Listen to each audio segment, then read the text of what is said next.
شاهنامه رخش فرخنده را آغزین کنید، جهان را به شاهنامه آیین کنید.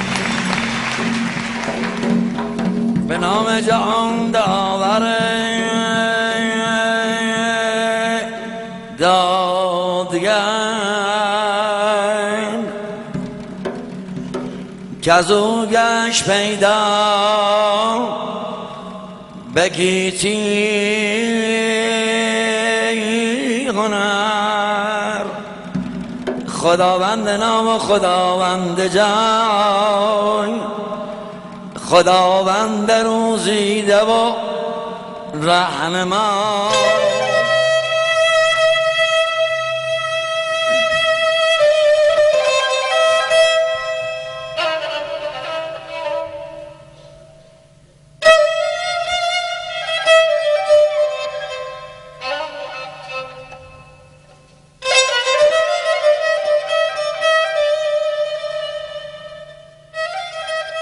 زنی بود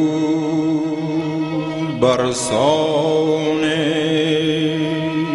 گردی سوار، همیشه به جنگ اندرون نامدار.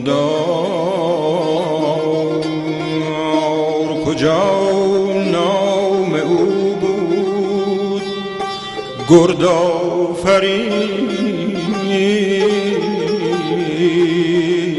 که چون او به جنگ اندرون کس ندید، نهان کرد گیسو به زیر زره، بزد بر سر ترک رومی گره. پرید به گرده اسب از اون بالا، ترق ترق ترق ترق ترق ترق ترق. خبر دادن به سهراب. سهراب به این طریق نشسته خندید، به دل گفت آمد دیگر بار گور، به دام خداوند شمشیر و زور. سهراب سوار به همم سپند به گردآفرید.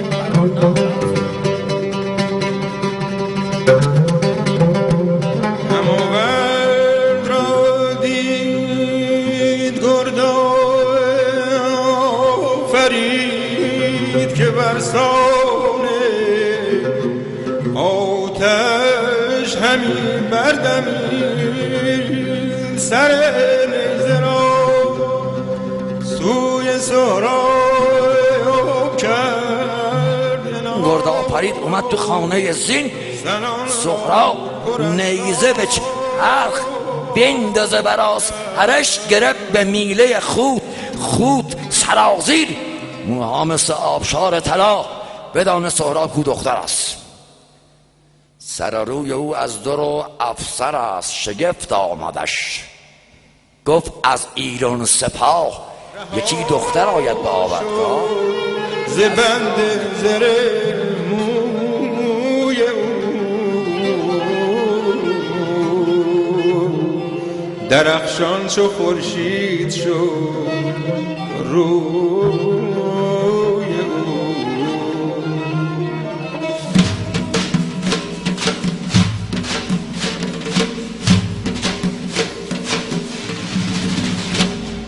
چومد خروشان به جنگ اندرش، بخندید و برداشت خود از سرش.